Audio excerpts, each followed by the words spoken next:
Ragna is the smelliest loser nerd who was labeled as the worst one, and couldn't even become a dragon hunter like the rest until he magically was able to awaken his future self, unlocking a special unique power and becomes the strongest dragon hunter, even killing the dragon god for revenge. In a world full of dragons, humans seek protection through dragon hunters. To make a living, dragon hunters willingly take on quests and kill dragons using two methods, either by freezing the dragon's heart using a silver sword, or through sunlight to burn it down to a crisp. The story begins as our main protagonist, Ragna, is on a quest to slay dragons with his pink-haired friend, Leonica. During the quest, Ragna starts to have a vision in which he sees himself way into the future, slaying a dragon without any weapon. In his vision, he sees that even with so much strength, his future self was still hungry for more power, and before he could see any further, he is interrupted by a dragon which lunges towards him. To protect the daydreaming brat from dying, Leo jumps in and flexes off her dragon-slaying skills, living up to her title, the prodigious dragon hunter. After extracting the dragon's heart, Ragna and Leo wait till morning and they let the dragon's body burn in sunlight as they froze the dragon's heart using a silver needle. After keeping the heart as evidence, Leo and Ragna return back to their town Ronabra in a kingdom called Lesse. After reaching the town, Ragna turns in the dragon heart and receives a huge sum of money as reward. Immediately after receiving gold, Leo and Ragna spent their money on a diner nearby and have food after the tiring quest. Moreover, since Ragna was older than the 12-year-old Leo, Ragna took a picture of Leo, documenting her every day as she approached 18. Eavesdropping from nearby, Sykes Charlikes, the second strongest dragon hunter in Lesse after Leo, started to insult Ragna out of jealousy since he was jealous of a loser like Ragna being friends with Leo the prodigy. Annoyed by the insults, Leo defended Ragna as she unsheathed her silver sword and brandished it towards Sykes, demanding him to shut his mouth. Moreover, seeing that she had gathered attention from everyone in the diner, Leo then began to yap about who wanted to join her in a journey to kill endless dragons. Scared, nobody dares to lift up their arm except Ragna, who swears to accompany Leo till his very last breath in front of everyone. Later that day, as Leo is asleep, Ragna decides to head out and practice his swordsman skills. During his practice, Ragna suddenly hears the whisper of an old man which causes him to have a vision in which he sees that he will lose everything that he cared about, including Leo. The next day, since there were no quests available at the guild, everyone planned to head east to a town called Donna Piru. Overjoyed, Leo starts to plan for adventures, but she immediately starts to worry as she sees Ragna, who had dark circles under his eyes as he was unable to forget the sight of Leo's death in his vision. To comfort Ragna, Leo reassures him that he will become strong someday and he is not completely useless since he had some hidden powers that were waiting to get triggered. Hearing Leo, Ragna starts to have a flashback in which he remembered that he was a curse since everyone who took him in for care were killed by dragons, that is until Leo partnered up with him. The next day, the guild is filled with confused dragon hunters since Donna Piru had been invaded and destroyed by a horde of dragons overnight. Moreover, as everyone was debating about what had happened, Leo was shocked to see Ragna's pale face and she hurried to the gallery only to find town Ronabra engulfed in flames. Witnessing the flames, Ragna panicked as he knew that his vision was slowly becoming a reality. But before he could stop Leo, Leo jumped off of the gallery and hurried to stop the dragons from causing even more casualties. To prevent Leo's death, Ragna hurried to fight off a superior dragon which had a human-like figure, but with insanely strong powers. Finding an opportunity when Sykes had distracted the superior dragon, Ragna jumped and tried to kill off the dragon from its back, but it completely backfired as he got yeeted into the nether world. Seeing Ragna fly across the sky like a Roblox avatar, Leo jumped in to fight the superior dragon and she tasked Sykes to aid Ragna, who was drowning into the nearby river. As Ragna sank into the depths of the river, Ragna finally started to see his future clearly, in which he saw that after Leo would die, he would go on a never-ending journey to kill all dragons, and he would make new friends and lose them too. As he saw the complete outcome of Leo's death, he suddenly started to see the old man from his previous vision, and he realized that the old man was none other than his future self. To change the horrible fate of Ragna, the future self Ragna lended his powers to present Ragna, granting him immensely strong powers. Meanwhile, before he killed off Leo, the superior dragon revealed that his name was Grimwelt, and he was the lowest-ranking superior dragon. Moreover, he revealed that the superior dragons followed the god of dragons, and recently, due to his favorite bakery closing down as it got robbed, he is angered and has let off an army of dragons on the humans. After all the chit-chat, as Grimwelt prepared to kill off Leo, Ragna appeared out of nowhere after he had taken care of the dragons nearby using Silverine art style. Scared by the radiating energy from Ragna, Grimwelt immediately transformed into his dragon form, but it was of no use since Ragna easily killed the superior dragon with one single blow. With the future timeline altered, Ragna immediately ran over to Leo and hugged her as he cried out loud. The next day, Ragnar finds himself in a bed with Leo and Sykes by his side. Believing that Ragnar was a fraud and had been hiding his powers the whole time, Sykes demands an explanation from Ragnar, but due to fatigue, Ragnar ignores Sykes and goes to sleep. Before Sykes could attempt to wake Ragnar up, he is suddenly interrupted by an earthquake caused by the forest which was closing into the town. Somewhere else, a chef and his 3 waitresses trembled in fear as they presented lamb pies to a queso look-alike superior dragon called Temruog Taff, the 8-seat dragon. Presented with anything food-related, the superior dragon gobbled down lamb pies and proceeded to yap about the taste of it. Annoyed that he wasn't presented with Gordon Ramsay's beef Wellington, the fatso decided to gobble down the chef and the 3 waitresses as he exclaimed that they tasted far better than the dish they had presented. Meanwhile, Sykes wandered around Ronabra and found out that a dragon, which was immune to sunlight, was behind the forest getting pulled towards the town. Whereas Leo, who is busy taking out the dragon's tentacles, spots Ragnar held by the tentacles and hurries to save him. But she instantly realizes that one of the dragon's tentacles was about to deliver a fatal blow to her. Sensing that Leo was in danger, Ragnar awakens from his sleep and launches a strong blast wave of silverine, freezing nearly half of the dragon tentacles. Shocked by how instantly Ragnar dealt with the issue, Leo tries to call Ragnar over, but Ragnar was locked in and started to emit the silverine aura while Naruto running towards Temruog Taff. Upon meeting the superior dragon, Ragnar instantaneously sliced and froze his face. After dealing with the superior dragon, Ragnar starts to rage and makes it his resolution to kill all dragons in order to protect his beloved Leo. After pondering about killing all dragons for a while, he snaps out after hearing a waitress's voice, whom he instantly recognizes as Crimson, the dragon monarch from his vision. Upon recognizing the waitress, Ragnar asks the girl if she was Crimson, but the girl denies it. Feeling confident in himself, Ragnar insisted and told her that her name was Eliza Yorkshire, a 14-year-old, and she was a dragon. Moreover, he drops the biggest bombshell of the whole century as he reveals that the girl was in fact male. Finding Ragnar autistic for making such wild assumptions about her, the girl slaps him for calling her a dragon and a male. Before matters got worse, Leo interrupts them and asks Ragnar to head back since the dragon superior's hunt was already over. Just as they turn to head back, the superior comes back for round 2 as he lunges towards Leo, but Ragnar easily helps Leo evade the attack.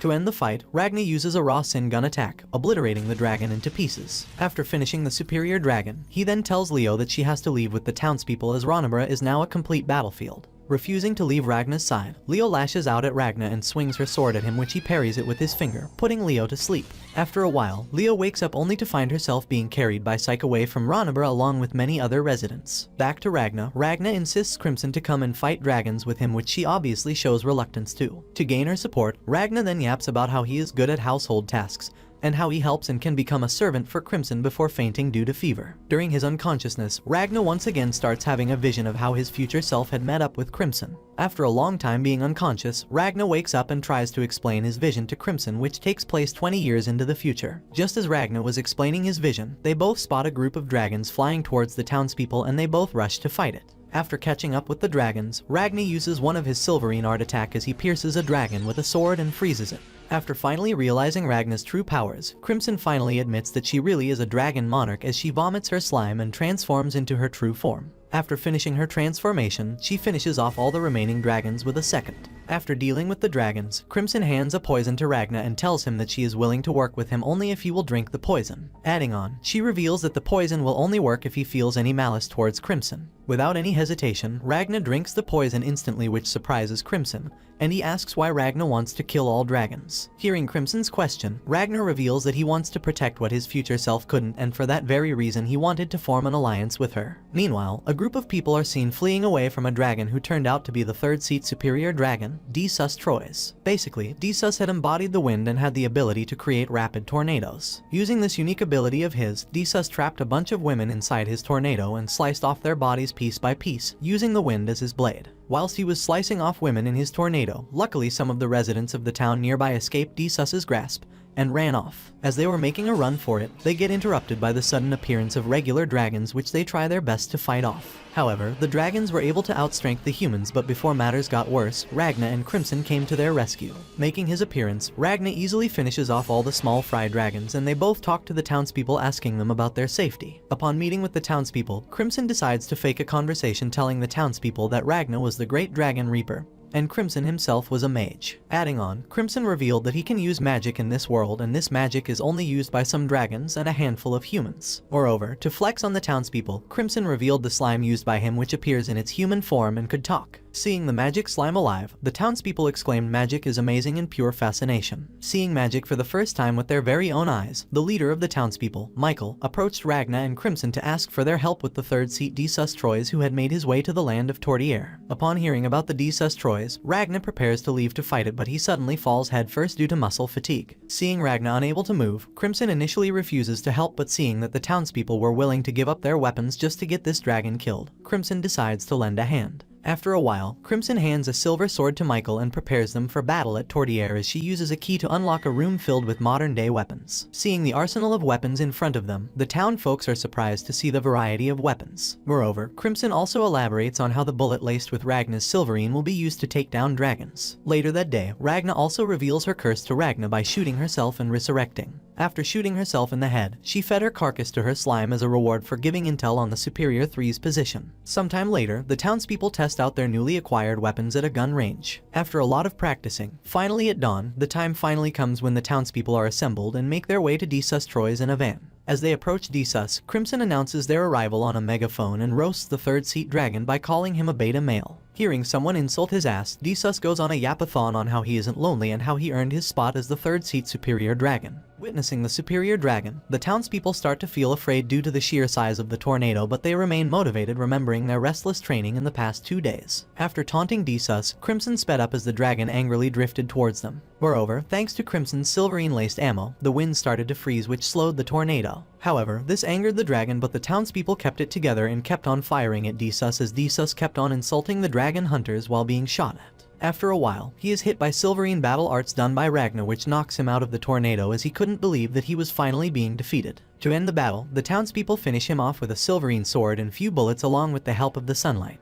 After defeating Desus, the townspeople are sent on their way with resources, and Ragna begins to understand how strong and sharp Crimson's planning to lure Desus to the sunlight was. Meanwhile, Crimson pulls out a radio and plays a broadcast by the Defense Ministry of Lesse Kingdom, ordering all citizens to evacuate to the royal capital, which seemed like a setup to both Crimson and Ragna. 5 days prior to current events, the king of Lesse, Femad Lesse, was visited by the first seat monarch dragon, Ultimate Tia, as she breached the barrier and froze time to relay God's message about the fate of the kingdom. Upon meeting up with the king, Ultimate Tia revealed that she was going to finish off the kingdom and told that the death of mankind in the kingdom was inevitable because God had said so. Seeing that there was no room left for negotiation, King Femad used the solar safeguard system to try and kill Ultimate Tia, but he fails miserably as the attack was deflected by a superior dragon, and Ultimate Tia is protected by the first seat superior dragon called Nebulum, and the 7th seat superior dragon, Borgias. After a while, she resurrected the king by reversing time and finally says that God wants the end of this kingdom, and there isn't any way around it.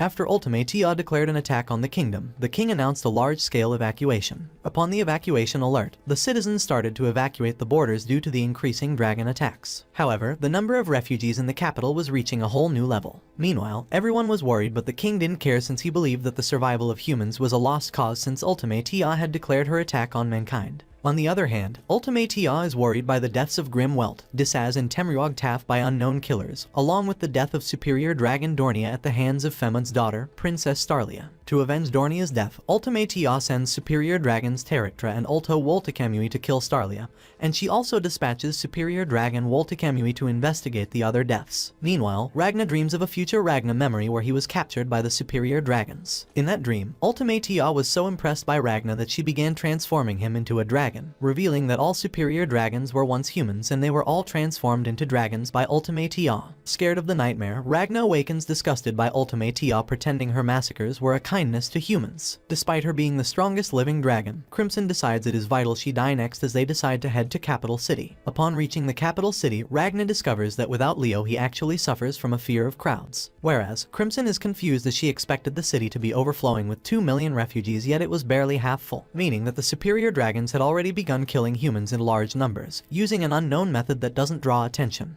To investigate more, Crimson leaves Ragna with his slime and he orders Ragna to not talk to anyone and definitely do not do anything reckless in case he spotted Ultimate Tia. After a while, Crimson visits Golem, his servant who infiltrated the army as Colonel Rowan, and the shapeshifter Chimera, to inform them that Ragna will attempt to assassinate Ultimate Tia. Meanwhile, Ragna witnesses the army parading with dragon corpses as proof they are winning the war, but he knows this is propaganda to keep the citizens pacified. During this parade, he suddenly spots Ultimatea within the crowd and he fights off this urge to take her out himself since he had promised not to do so. However, due to holding his anger back, Ragna's face turned red, which caused to garner Ultimatea's attention. Meanwhile, Crimson explains her plans for Ragna and Ultimatea with her allies when one of her allies thinks it's unwise to challenge Ultimatea because of her time control magic. In response, Crimson reassures them since he believes that Ragna is capable of defeating Ultimatea. Meanwhile, Ragna encounters Ultimatea and struggles with whether he should fight her or not. While Crimson's henchmen bicker about who is better than whom, the male lackey shows Crimson a footage of Ultimatea's time-controlling powers. After analyzing the footage closely, Crimson reveals that she knows a way around Ultimatea's time control magic. Back at Ragna, Slime helps Ragna quell his urge to fight Ultimatea by telling Ultimatea to pay Ragna no mind.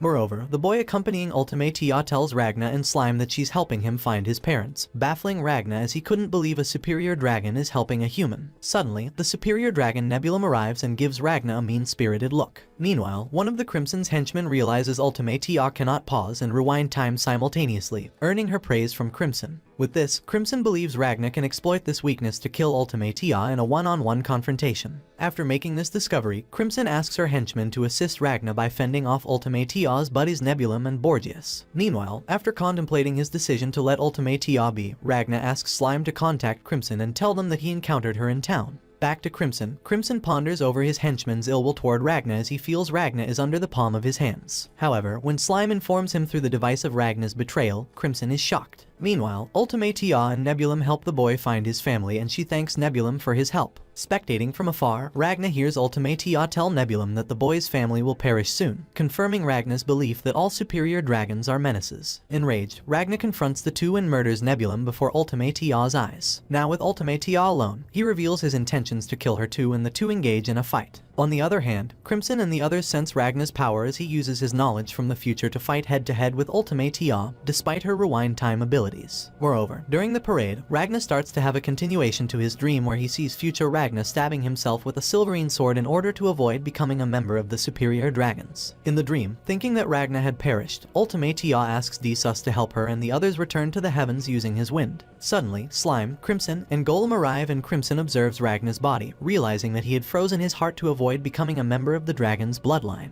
Seeing his hatred of dragons, Crimson tells Golem to pick up Ragna and return to their base. Back at the present, Crimson is infuriated that Ragna went against their plans while one of her henchmen reports Ragna's progress in the fight. While Ragna battles Ultimatea, Nebulum interferes, revealing that he hadn't died and had barely survived Ragna's assault. Before Ultimatea perishes, she uses her trump card time manipulation technique to escape Ragna's wrath. To save her ass, she reverts time back to the moment when Ragna was attending the parade. At that very moment, Ultimatea uses her time-stopping ability, and tells Ragna how much of a threat he is to her. Furthermore, she questions why he has a deep hatred toward her despite them not having a long history together. After a while, Ultimatea is shocked as she notices Ragna move and stop time, but before she could investigate any further, Nebulum attacks Ragna with a barrage of punches. Seeing that Ragna didn't dodge Nebulum's attack, Ultimatea thinks that it was her imagination playing tricks on her, and she asks Nebulum to stop attacking since Ragna's emitting silverine was harming him. Moreover, Ultimatea reveals that Ragna's body is still unfazed by his blows, and she believes that they'll need world-shattering magic to harm Ragna. Remembering that King Femid had a solar safeguarding attack, Ultimatea tasks one of her allies to speak with King Femid.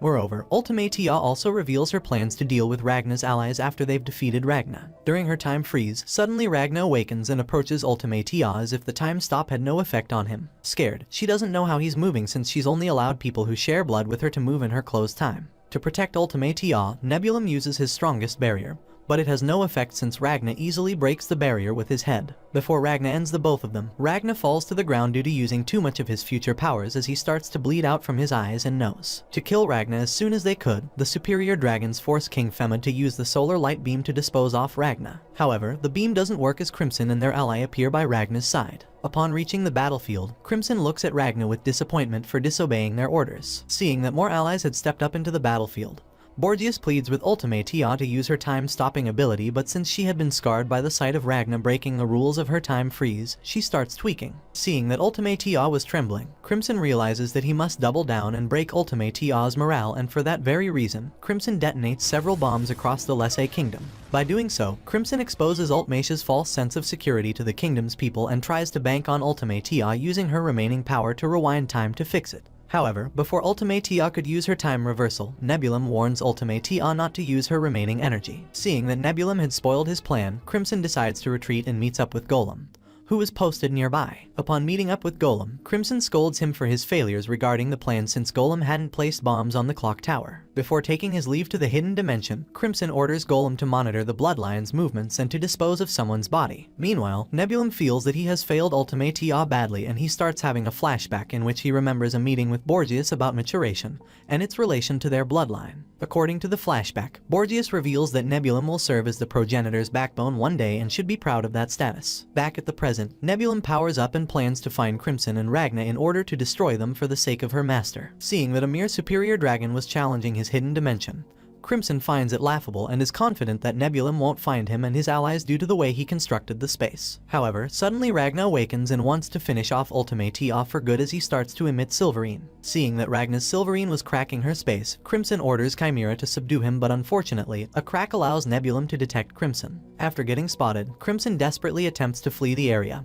and he orders Golem to shoot at Nebulum, leading to a skirmish between all factions. Somewhere else, Princess Starlia Lesse is informed that people entered through her underground teleportation circle. Apparently, Crimson and Ragna managed to escape but ended up in this princess's stronghold, and her advisor, Isaac, informs her that Ragna is getting medical treatment while Crimson promises to answer any questions they have for them. Upon meeting with Princess Starlia, Crimson remembers Starlia's fantastic battle prowess and her handicaps involving her lack of arms. Moreover, Crimson loathed Starlia because it was difficult to deceive her about matters as she had a gifted eye that could sense aura. Furthermore, Crimson contemplates what to do and believes it'd be best to cooperate with Starlia since their goals aligned. However, after taking the time to ponder, Crimson realizes that he can deceive Starlia with his aura manipulation, and he reveals his dragon eye to Starlia. During the interrogation of Crimson, Starlia has a flashback in which she had a meeting with Lieutenant General Perero. Apparently, Starlia killed Perero because he was plotting a coup d'etat with a neighboring country. Moreover, she knew he was plotting against their people thanks to her aura sensing abilities. In the present, Crimson executes a strategy that'll allow him to fool Starlia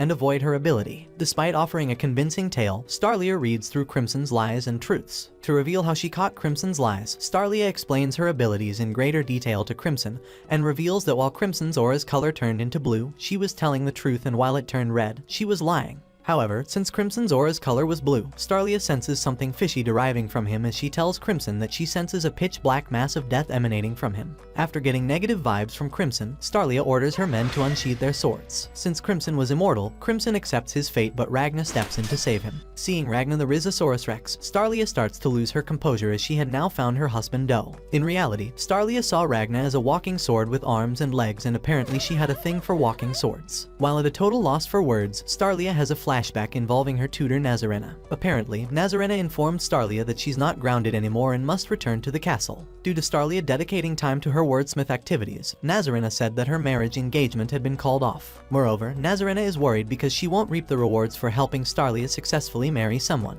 Back at the present, while Starlia is infatuated with Ragna, Ragna tells them that he and Crimson are willing to cooperate. To decide Ragna and Crimson's fate, one of Starlia's people locks Crimson and Ragna in a jail cell, as in the meantime they thought about their course of action. With time to spare, Ragna and Crimson use this time to discuss their qualms with each other. After a while, Crimson restores Slime and gives Ragna a breakdown of the situation they're in. Meanwhile, Starlia is still deep in her thoughts, fantasizing a whole fanfic with her husband Doe. Seeing Crimson completely lost in her thoughts, Nazarena jokingly punches Starlia and tells her that she has become incompetent due to falling in love with Ragna. Moreover, Nazarena tells Starlia that it's nice that she has found someone to love and reminds her of her achievements. While it's great she's in love, Nazarena says she should remember to fulfill her leadership duties. Reassuring Nazarena, Starlia promises to live up to her status and she will not fail those who trust her with their lives. Meanwhile, Ultimatea apologizes to her god for her failures, and her god, who happens to be her sister, asks her why she failed to protect her. Ultimate Tia awakens from the nightmare and she realizes that her powers aren't as grandiose as they used to be. Meanwhile, Starlia holds a meeting where Christopher and Shin report to Starlia about the dragon activity occurring in the area nearby. Moreover, Starlia wonders what the superior dragon is planning and asks her underling Majorca for updates concerning the teleportation circle. In response, Majorca tells Fu to complete the circle within a day. During the meeting, suddenly, Ragna and Crimson arrive at the meeting and Starlia is still infatuated with Ragna. To help Starlia, Crimson promises to provide Starlia and her allies with Ragna, who is capable of slaying the superior dragons. Despite being madly in love with Ragna, Starlia doesn't trust Crimson in the slightest and refuses to work with them. To gain Starlia's trust, Crimson tasks Ragna to convince Starlia since she already had a crush on him and it would be easier if Ragna convinced her. After Ragna vouched for Crimson's hatred towards dragons, Starlia accepts their help, but she reminds Crimson that she will only be relying on him for intel,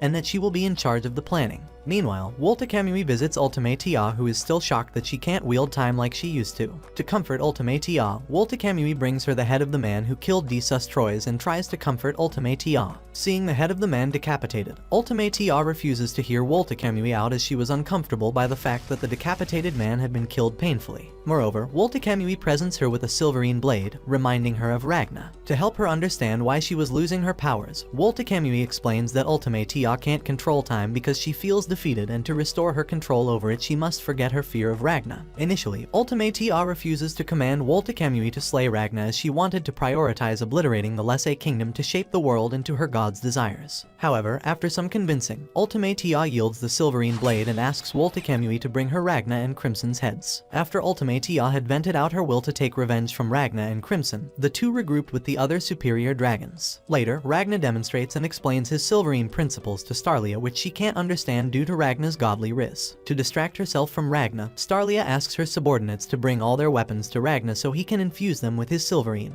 While infusing Starlia's men's weapons with silverine, Ragna recalls a discussion he had with Crimson. Apparently, Crimson had suggested Ragna to infuse their weapons with half of his silverine and keep half for himself. This will allow them to not be completely dependent on the Lesse Kingdom's forces. After infusing more warriors' weapons, we cut to a few of Starlia's highly skilled subordinates conversing with each other about the situation. Apparently, two of them are upset while a warrior named Chris says he's okay with the infusion process since he's got a powerful weapon from it. Moreover, Chris argues Ragna's a talented warrior while another subordinate thinks otherwise. Whereas, a comrade named Shin challenges Ragna multiple times to prove his worth, but each time he gets his ass handed to him. Meanwhile, two twin warriors approach Ragna and present him their guns for infusing their bullets with silverine. Suddenly, Slime appears and makes a grave mistake by making fun of the girls for looking like dragons. To punish Slime, the twins escort him to an undisclosed location and share some of their past trauma with him. Moreover, they torture Slime by putting firecrackers up his ass as punishment. Meanwhile, another group of subordinates are seemingly struggling with their teleportation circle task.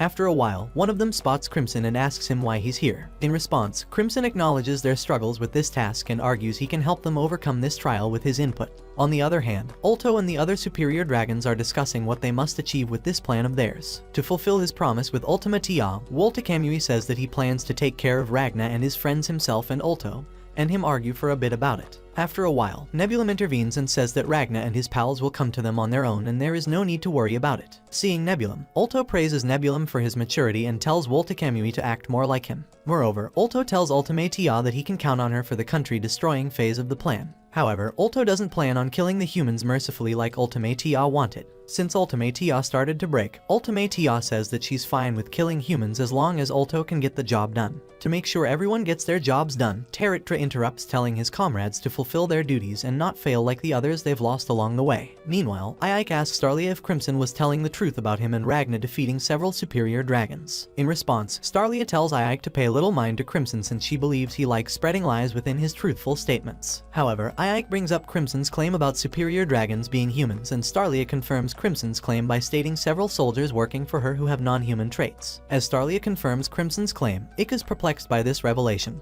but Starlia says it makes no difference if their enemies used to be human and it's important for him to give it his all in their upcoming fight and survive. Meanwhile, Crimson and Ragna discuss if Ragna believes he has the power to defeat Wolta Kamui. After analyzing himself, Ragna says he may not be ready to fight him, and Crimson says he's happy to hear that considering Wolta Kamui is a superior dragon who surpassed his limitations. All the while, Ike bumps into Fu where Fu tells tells Ike that Crimson aided his group in making their magic circle better. At the same time, the twins arrive at Ragna's cell with Slime, who appears bruised and battered. After a while, Crimson also shows up and Ragna tells him he's in his cell because it helps him remain calm. Additionally, Ragna says he saved most of his Silverine power for the upcoming fights. To task Ragna with one last task, Crimson tells Ragna to swipe one of Starlia's swords, infuse Silverine into it, and head deep underground to avoid suspicion from her soldiers. After a while, Crimson snaps Slime out of his depressive state and tells him to monitor Ragna. Before Crimson can do some meddling, Starlia arrives and he covers himself by saying that he's planning to take a nap and hasn't caused trouble. After meeting up with Ragna and Crimson, Starlia tells Ragna to follow her so he can choose a weapon. Following along, Starlia says that she plans to stay with the Solarians after their upcoming battle, and to maintain peace, she plans to become a Solarian church member and Dragon Scourge. By doing so, Starlia hopes the Solarians will protect her people. However, if she dies in the fight, she wants Ragna to become a Dragon Scourge and lead her people in her stead.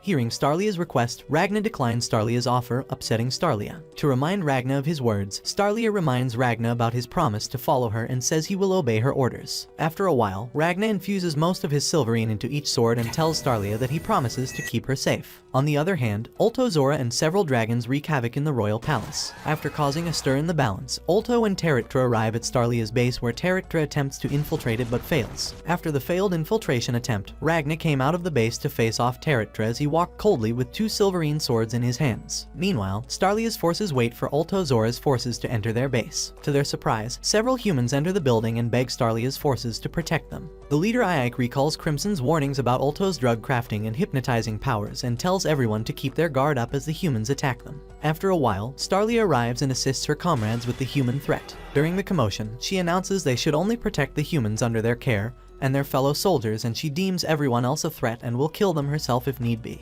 Moreover, Starlia entrusts Ike with the base's protection and asks Greya, Hesela, Chris, and Nazarena to accompany her to the forest. Elsewhere, Ulto's thrilled by Starlia's resolve and can't wait to battle her soon, whereas Crimson gives the remembers the superior dragon's talent and how it's measured by the length of their maturation. If it takes them a short amount of time to mature, then they'll become more powerful as a result. During his fight with Ragna, Terractra admits he lacks talent, but he makes up for it with the years of experience he attained when he was a human. During their battle, Ragna notes it's difficult for him to land a decisive blow on Terractra, and so he examines Terractra further and believes that he'll need to use a large amount of Silverine to hurt him. After a while, Ragna plans to channel all his power into his sword and hopes this will do the trick. Meanwhile, Greya, Hesela, and members of the aerial unit patrol the forest from above, and they relay their findings to their comrades and note how they can't detect Ulto's whereabouts. Simultaneously, the twins inform Starlia that many dragons are heading near the base's east entrance and might be anticipating their next move. In response, Starlia says it's fine while Ulto praises her forces for their effort against his human army. After a while, Ulto checks on Terractra because he's mildly concerned about him. Feeling that Ulto was concentrating on him, Terractra tells Ulto not to fret since he believes that he defeated Ragna. However, Ulto questions Terractra further about Ragna to see if he is the Reaper who attacked Ultimate Tia. Believing that Ultimate Tia won't be defeated by such a weakling, Terractra believes Ragna's not the same guy. However, he says the Reaper might be present on the battlefield somewhere. To finish off Ragna, Terractra tries to kill him,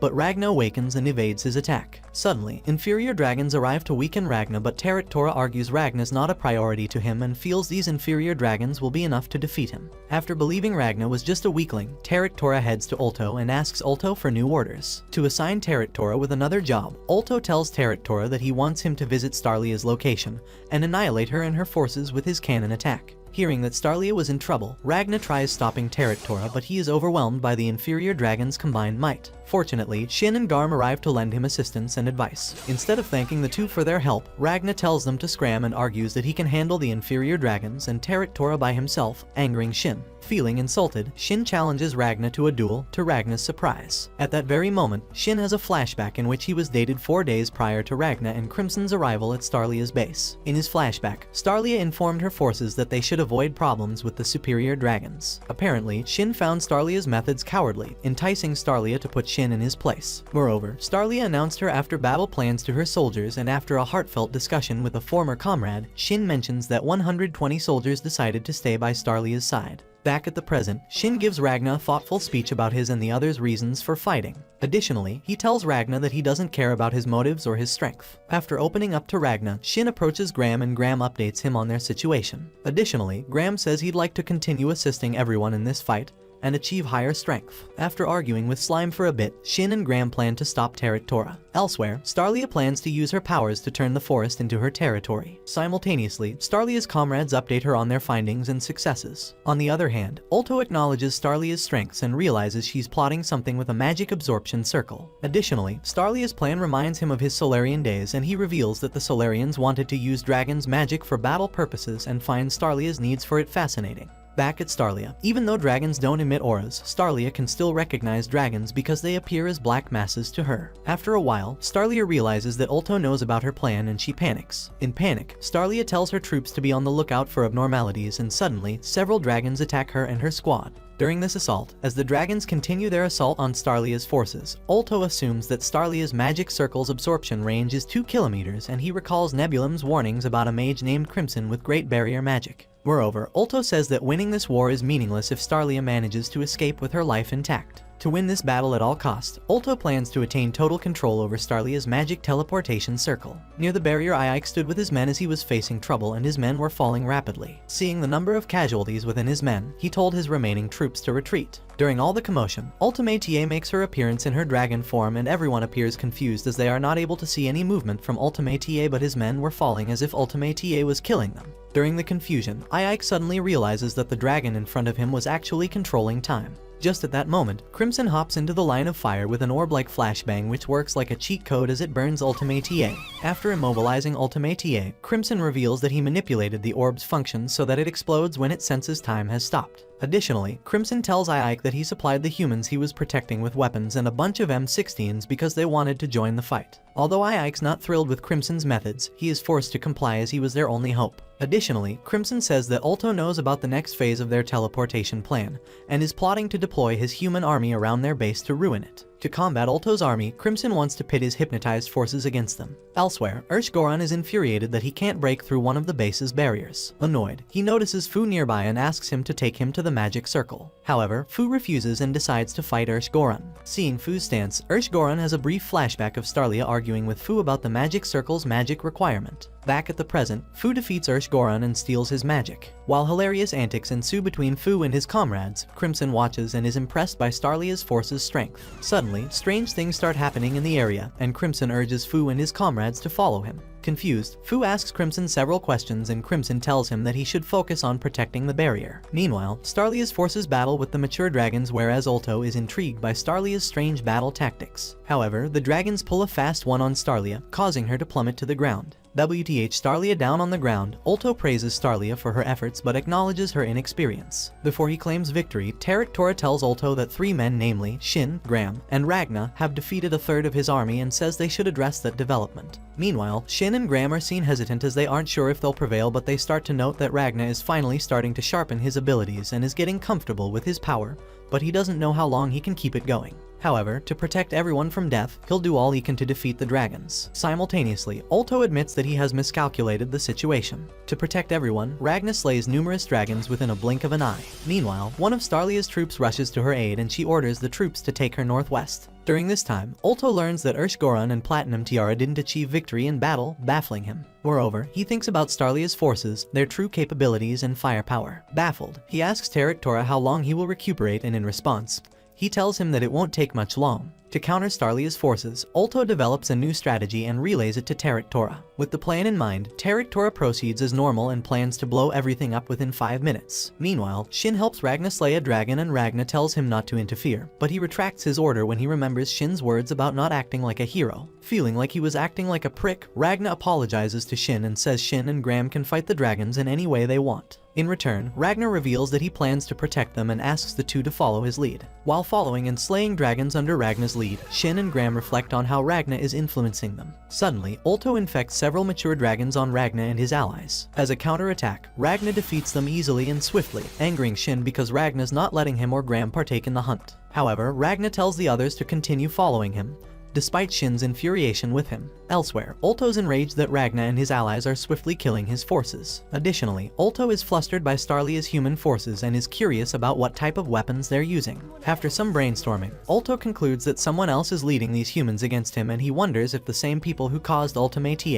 and the other's issues are present on the battlefield. Meanwhile, at the magic teleportation circle's location, Crimson has a brainwashed human repress Fu and his allies. Seeing all of the force overwhelmed, Crimson tells them that he'll be taking over the magic circle now. Furthermore, Crimson reveals his intentions for the magic circle, which aligns with their needs for it. However, he doesn't want to bring along people he feels would be dead weight. Hearing Crimson's condition, everyone starts agreeing with Crimson, but Fu realizes something's wrong with everyone and confronts Crimson about it. To reassure Fu, Crimson ensures Fu that nothing's wrong with his friends and everything is fine. Meanwhile, Ulto ponders if Ragna's the Reaper since he knows the capital bombing person is here. Scared, Ulto contemplates if he should inform Woltekamui that the Reaper's here. However, he hesitates because he knows Starlia has allies who have things that rival superior dragons. Therefore, he'd be sending Woltekamui to his death. Meanwhile, as Starlia's troops take Starlia northwest, Hesela notices Greya devouring several mature dragons. Upon seeing Hesela, Greya hands Hesela some dragon meat and tells her that they're the only ones in their unit who survived. Powered up, Hesela and Greya plot their revenge. Back at the magic teleportation circle, Crimson makes out with Fu, and suddenly Fu realizes that he can't move as Crimson's voice was infiltrating his mind slowly. During this time, Crimson prattles on about wanting to be loved by many before Crimson entices Fu to activate the magic circle for him. Before Fu activates the magic circle, Majo calls out to Fu and tells him not to obey Crimson. Suddenly, one of Crimson's men shoots Majo, causing everyone to panic. With panic arising, Fu tries to help Majo, but Crimson pins him to the ground as he realizes that his hypnosis magic was losing its hold on the others. Panicked, Crimson threatens to kill the remaining Thaumaturges if they don't comply and activate the circle. Not wanting his friends to perish, Fu tells Crimson that he'll activate the circle. Suddenly, Majo receives a power boost, shocking Crimson as Crimson orders the brainwashed humans to shoot at Majo, but their gunfire proves ineffective against her. To fight off Crimson, Majo uses her powers to teleport Crimson and his humans away from the circle. After stressing a lot of her powers, Majo falls unconscious and Fu and his friends rush to her aid. Meanwhile, Crimson and his humans fall from the sky and he can't believe that Majo has teleportation magic inside her body.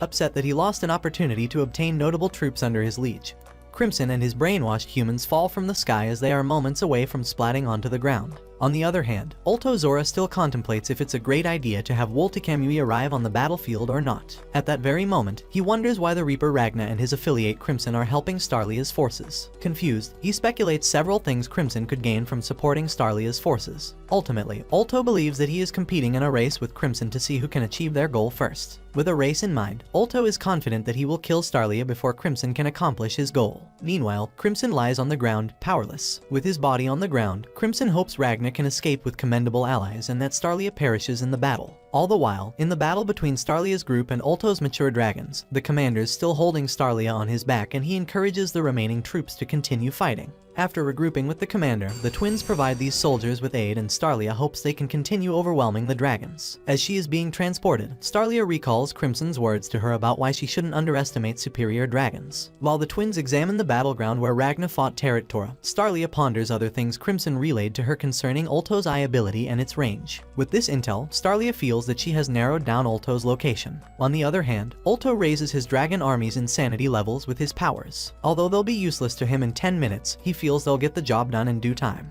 Moreover, Ulto speculates how Starlia will deal with this increase in insanity levels. Meanwhile, Starlia and her forces power up and head for Ulto's location as they plan to hit him with an attack they used to defeat a past superior dragon. After realizing someone was closing onto him, Ulto gets up from his seat and starts spreading a deadly toxin in the air. As Starlia and her troops draw closer to him, Ulto receives an image in his mind of a human female named Lakusha. Suddenly, Nazarena appears behind Ulto and chops off his head and the arm he was using to spread the deadly toxin. However, Ulto remains unfazed by Nazarena's attack, making her question what was happening before her eyes. Confused, Nazarena leaves Ulto alone as she feels she's done her part in this war. With Ulto's location compromised, Starlia and her allies rush to Ulto's location as she is satisfied with Nazarena's attempt since it convinced her to tell the others not to go through with their ultimate attack. Moreover, Starlia senses the real Zora is 100 meters underground and using her powers, she drags Ulto onto the surface and tells Chris that she's counting on him. Meanwhile, Ulto ponders his human life and the time he spent with Lakusha. As Ulto ponders this strange sensation he's feeling, Tora warns him about the forest's elevated magic levels. Additionally, he warns Ulto to not let the dragons enter the forest. Suddenly, the forest dragons arise from the ground and start gobbling humans. Seeing this, Ulto mentions that he can't control them, but realizes that the forest dragons are attacking his enemies, too.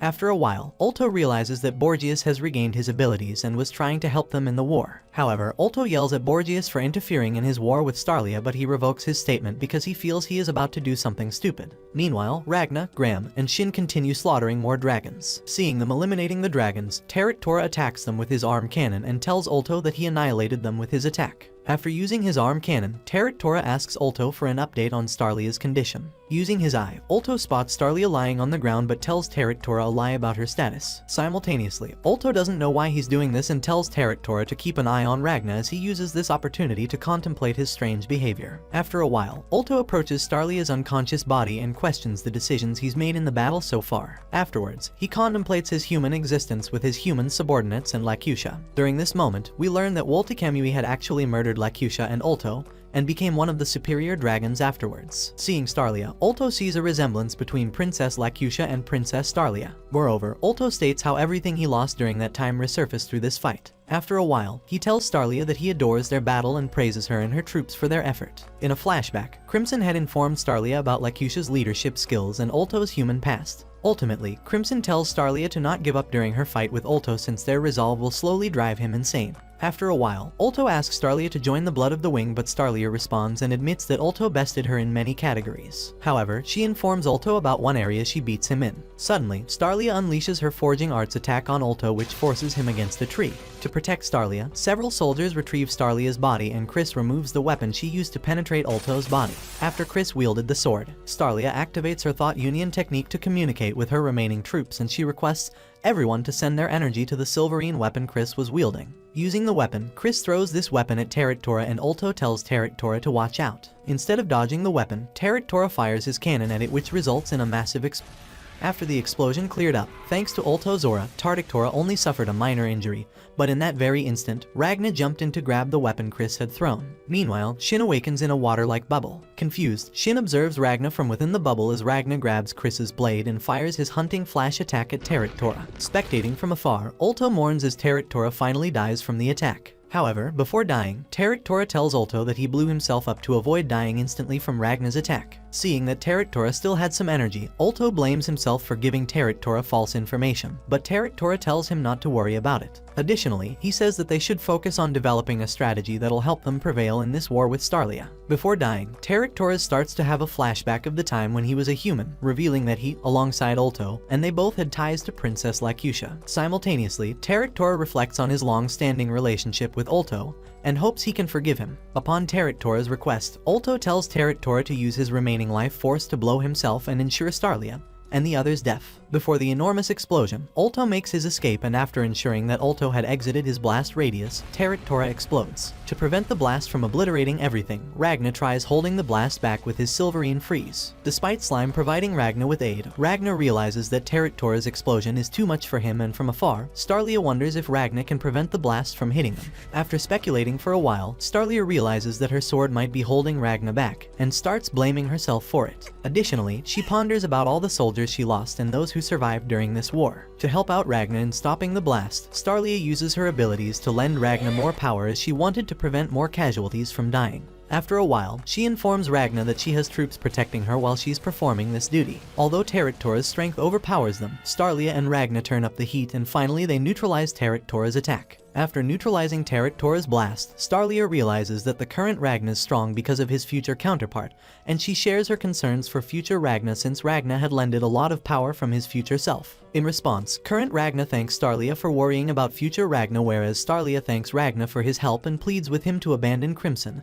and join her army. Before Ragna could reply, Ragna faints, whereas Chris and the others check up on Starlia, and she's thankful that the war is concluded. After resting some time, Fu's comrades tell him the magic teleportation circle is ready to use, whereas Ragna awakens after a long time knocked out. However, before our humans celebrated their victory against Ulto and Woltekamui arrives and murders Starlia and her forces. Afterwards, Woltekamui turns his attention to Ragna and prepares to throw hands. While Ragna and Woltekamui clash, we receive a flashback with Ragna and Crimson, where Crimson informs Ragna about Woltekamui's powerful 6 claws and Twin Fang's demon sword. Additionally, he informs Ragna about the clawed bloodline, who are tied together through swords and combat arts. Adding on, he states an outlaw murdered one of them in the past and stole one of the demonic swords. Adding on, he reveals that Woltekamui was an outlaw and that he murdered someone in his human past and stole one of the demonic swords. Moreover, Crimson warns Ragna that he shouldn't get involved with Woltekamui and only fight him once Ultimate TA dies. Despite Crimson's warnings, Ragna says nah, I'd win, and immediately gets humbled as Woltekamui forces him onto the ground.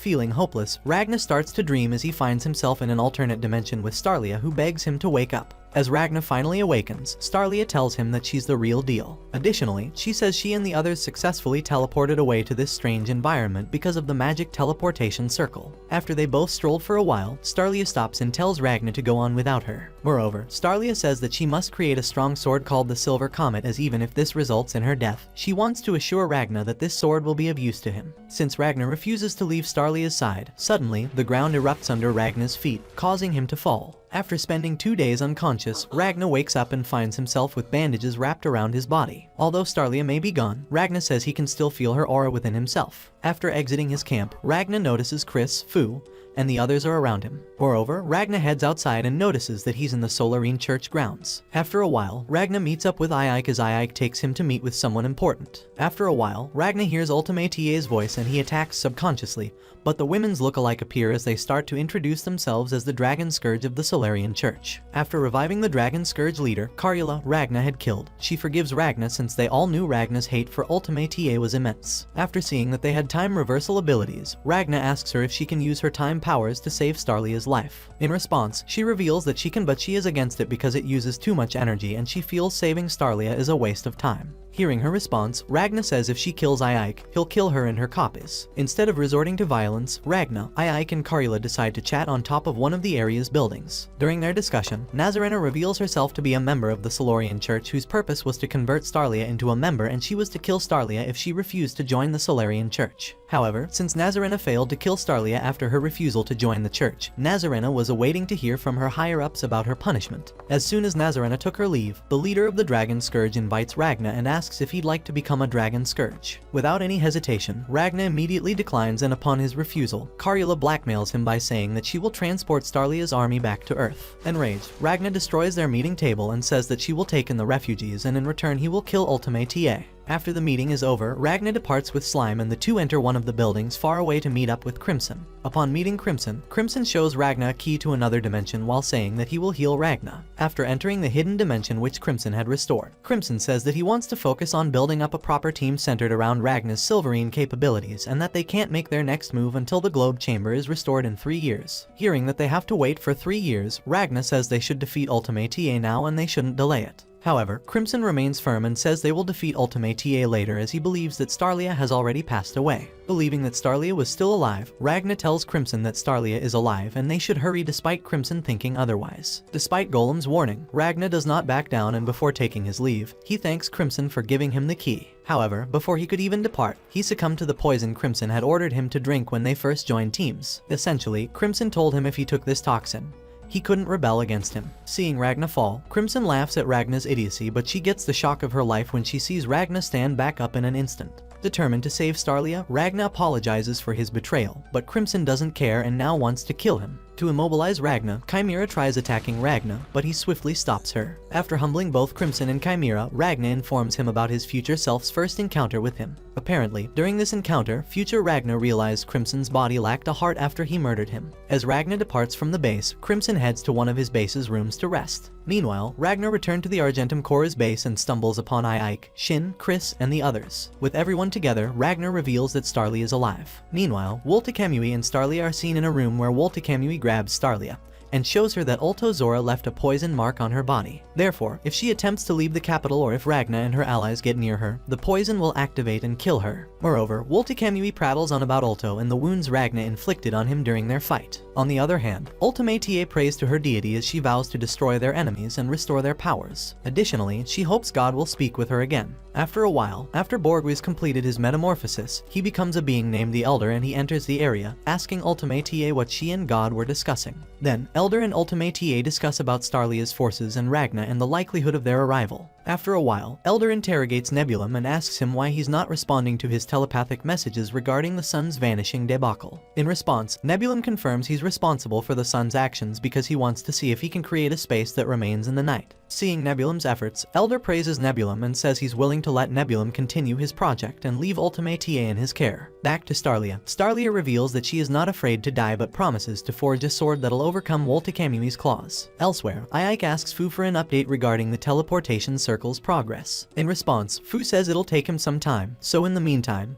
Ike visits Karula and asks if she can provide them with magic support. Since Ultimate's demise was a common goal, Karula accepts to lend them a hand, but she demands the magic absorption circle's formula and a sample of Ragna, Fu and Majo's blood. Moreover, Karula reveals that if she feels skeptical about Ike and his force's course of action, she will stop them if she feels they have no chance of victory. On the other hand, Snake enters Crimson's room to check on him and finds Crimson still shaken up by Ragna's remarks. Moreover, Snake informs Crimson about Borgias and his ploy to sacrifice his life. Adding on, he reveals that if Borgias pulls this off, then Snake and Crimson will be the final members of the Old Wing bloodline. After hearing Snake, Crimson pulls up a virtual map, and upon seeing Nebulum's barrier, he wonders if Ultimate is still incapable of controlling time. Realizing the situation might be in their favor, Crimson tells everyone to prepare for battle as he decides to use Ragna and Starlia's army as distraction to kill Ultimate. Meanwhile, Nazarena and Ike share their belief that Starlia is in the Palace District along with the Winged Monarch, Ultimate. Hearing that the group was focused on Starlia, Karula states that they should focus on killing Ultimate first, since if they do defeat her, then the remaining superior dragons will fall. After a while, Ragna shares his desire to Woltekemui head-on.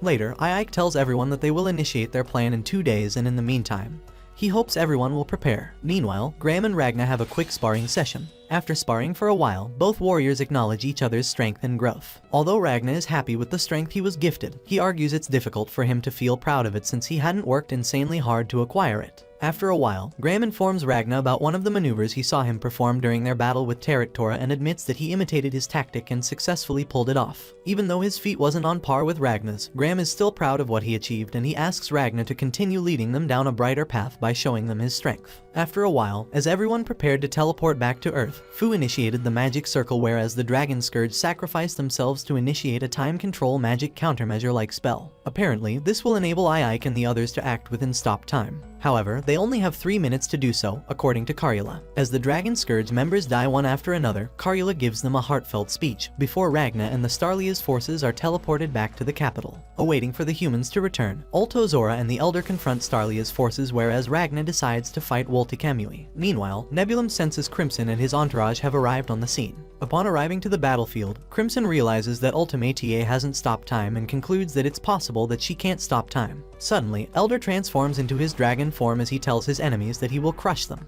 Back to Ragna, Ragna confronts Woltekemui, and upon seeing Starlia, he rushes over to Starlia's side. Meanwhile, Ulto tells Starlia's army that Starlia will perish soon, regardless if they defeat him. Back to Ragna, Ragna is horrified to see Starlia poisoned throughout her whole body. Although Starlia successfully forged the Silver Comet Sword for Ragna, she tells him it won't assist him in combating Woltekemui's claws since she was a failure till the end. For the sake of Starlia, Ragna promises Starlia that he'll defeat Woltekemui with her sword. After giving Starlia and Ragna the time to chit-chat, Woltekemui finally returns back to the battlefield and they immediately clash swords. After battling for a while, Ragna is able to pierce Woltekemui's humanic body, and he entices Woltekemui to transform into his dragon form. While Chimera and another ally confronted the Elder, Ragna and Woltekemui's battle intervenes with theirs. Noticing Chimera and her ally are in danger, Ragna lends the two a hand by freezing the Elder's face. Following Ragna's aid, Woltekemui attacks Ragna, pushing him away from the battlefield. Although the Elder is immobilized by Ragna's Silverine, his dragon form sprouts new heads. Meanwhile, Starlia's forces overwhelm Ulto Zora with their combined might. Despite having the upper hand, Starlia's forces' morale dwindles briefly. Seeing this opportunity, Ulto ponders if he'll ever achieve Teraktora's level of strength. With the thought of his deceased comrade flowing through his mind, Ulto transforms into a more muscular and capable dragon. Meanwhile, Ragna and Woltekemui take their duel to outer space, whereas Nazarena and Starlia observe the battle from afar. Seeing Nazarena by her side, Starlia tells Nazarena to leave her be and assist the others with the dragons. Hearing Starlia, Nazarena recalls her first encounter with Starlia when she was younger. Although Nazarena acknowledges Starlia's disabilities, she mentions that Starlia is still around because others see value in her peculiar powers. After the flashback, Nazarena departs and plans to assist the others with the dragons. On the other hand, Nebulum senses Crimson nearby and speculates that Crimson was after Ultimate.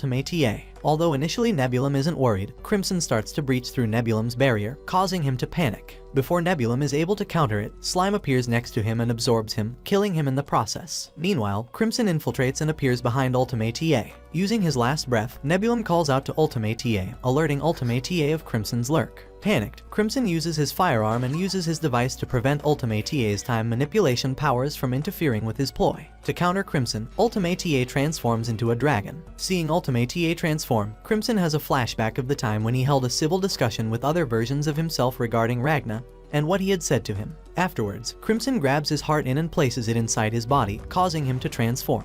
In his new state, Crimson uses his various weapons to fight Ultimate TA head-on. Before Crimson can deal a decisive blow to her, Ultimate TA unleashes a powerful attack, engulfing the room in a large explosion. Meanwhile, Starlia's forces battle with Ulto, and after Ulto murders most of the Starlia's army, he turns his attention toward Ike and tries murdering him. Fortunately, Fu protects Ike from Ulto's assault as Fu injects himself with a concoction, allowing him to attain powers that are on par with the dragon's. Despite putting in a decent effort against Ulto, Fu gets knocked into a nearby gap. To protect Fu from getting hurt, Ike jumps in and saves Fu from falling into the gap. All the while, Ulto Zora tries to stop him, but several Starlia's army thwarts his efforts. Seeing Ike had come to his rescue, Fu thanks Ike for saving him and tells Ike to hold off Ulto with the others. Moreover, Fu reveals his plan to use all the magic he absorbed from Ulto to defeat him. As they discussed, Chris interrupts their conversation and tells Ike to tend to Fu's needs as he steps in to hold off Ulto. As Chris stepped in to fight Ulto as the leader of Starlia's army, Chris has a flashback in which he reflects on his experiences with his mother, her obsession with royalty, and how it drove her to madness. After his mother's passing, Chris turned into a mercenary and opted for illegal missions because those motivated him more. Moreover, one of Christopher's missions involved him holding his own against a mature dragon. Due to this mission of Chris caught Starlia's attention, and after Starlia praises Chris for his efforts, Chris is hired by Starlia. Back at the present, Chris gives it his all in the fight. After a while, Ike, Chris and Fu attack Ulto together, causing him severe pain. As Ulto was on death's doorstep, Ulto wishes he could give Starlia's army a better reward for defeating him other than his life. As Ulto was dying, Ike tells Ulto that he holds no regrets, and Ike kills off Ulto as Ulto dies thinking of his fallen comrades. After delivering the final blow, Ike is aided by Nazarena, whereas Fu takes his last breath fighting alongside his comrades. Moreover, Nazarena also reveals Ike that Starlia had passed away too. Back to Crimson. Crimson realizes that it could be a pain fighting Ultimate TA since she has a lot of magical prowess, and hence she switches to a more psychological attack approach. During Crimson's fight, Ultimate TA has a flashback about the Solarian Frontline Base 17. Apparently in this base, many Carula copies and workers were tending to fallen soldiers' needs. While Carula was tending to people's needs, another Carula greets her. Apparently, the Carula we've been following happens to be the youngest of the batch. Moreover, our Carula informs the leader Carula of that time that she was expedited to this base because they needed more Carula recruits. Suddenly, the leader Carula grows old and starts withering due to her immense effort in helping one of their patients. Before she passes, the leader Carula notices our Carula's sorrow about her passing and finds it strange since Carula copies didn't.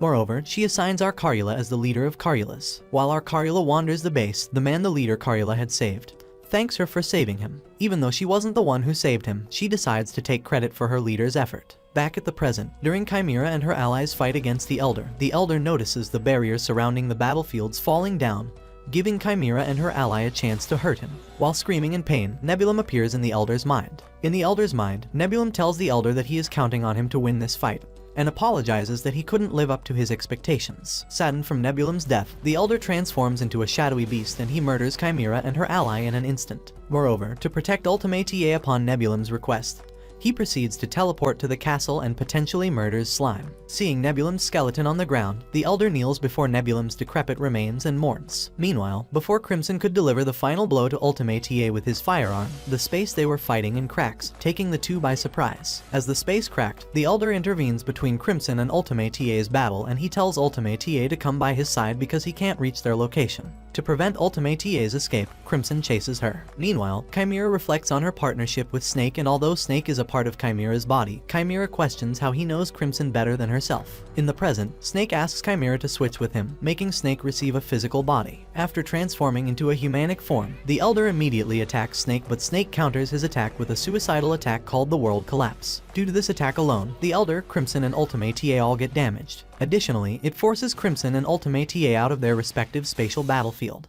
With his hand chopped off, Crimson confronts Snake about his tactic and Snake apologizes for using it. Moreover, the Elder returns to his human form and starts burning up due to the sun. Seeing that after his death only one superior will be alive, he calls out to Wolt Kamui, informing him that he's the only one left who can protect Ultimate TA. To end the Elder, Ike arrives and delivers the final blow to the Elder. After dealing with the Elder, Ike, along with two of his comrades, head towards Ultimate TA. Meanwhile, Ragna is still in an ongoing battle with Woltekemui, but after a while, Ragna starts to overwhelm him. Seeing that he was getting beaten, Woltekemui decides to rely on a dormant power to defend himself against Ragna's might. Simultaneously, Ultimate TA gets up and murders one of Ike's comrades. To end Ultimate TA, Nazarena stabs Ultimate TA's head with her sword, causing her to unleash a barrage of energy blasts. Suddenly, Woltekamui unleashes his lighting god battle arts technique, causing everyone on Earth to fall down to the ground due to the immense pressure from it. In desperation, Ultimatea looks up at the sky and calls out to Woltekamui. During the battle, Woltekamui has a flashback involving an entity called Gilzia, the Clawed Monarch. Apparently, Woltekamui had tried attacking Gilzia but failed to damage her and instead got himself slashed 8 times. Moreover, seeing Woltekamui's attempts to kill her, Gilzia says that she's arrived because she wants to see what Woltekamui's sword is capable of. However, before leaving, she beheads Woltekamui and tells him that the people who cut her receive the same punishment in return. Since Woltekamui was extremely talented, Gilzia grabbed his severed head, praised him, and told him to fight strong opponents in order to grow stronger than ever before. Back at the present, Woltekamui remembers Gilzia's words and starts to transform into a stronger being to match his strong opponent. While Woltekamui overwhelms Ragna with his new transformation,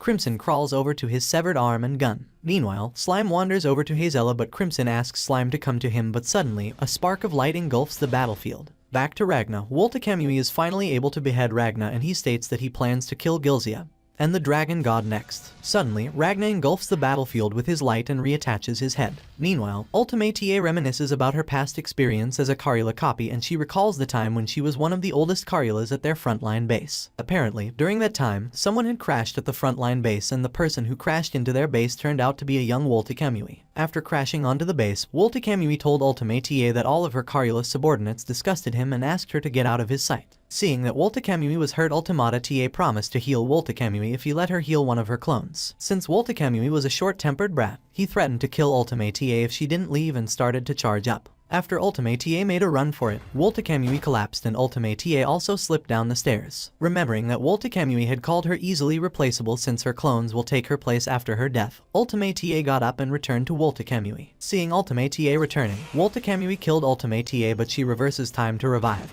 and she heals Karula clones and Woltekamui's wounds. Seeing that Ultimatea was unique from the other clones, ever since then, Woltekamui accompanied Ultimatea everywhere she went. Back at the present, Ultimatea calls out to Woltekamui once more. Hearing Ultimatea's distraught call for help, Woltekamui rushes towards Ragna to kill him and return back to Ultimatea as soon as he can. Within a flash, Ragna is pierced by Woltekamui's blade and takes a hellish beating before getting beheaded in the attack. However, Ragnar reattaches his head and he hits Woltekamui with a hunting flash. Meanwhile, Ultimatea, at the verge of death, calls out to Woltekamui, which fires up all his senses as he attacks head-on towards Ragna. During the battle, Woltekamui keeps on having flashes of Gilzia in front of him. From afar, Gilzia stood saying that Ragna had finally reached a level of strength that is capable of beating her. After a while, Ragna hits Woltekamui with his twin hunting flash and due to the consecutive nature of this attack, Woltekamui is caught off guard and he dies in the process. Before completely disappearing, he tosses his blade towards Ultimatea as he apologizes to her for not being able to repay his debt to her. As Woltekamui disappeared, Ragna fell back to Earth and he fell face first to the ground. Seeing that all of her superior dragons had been slain, Ultimatea starts to panic as she screams for the time to stop.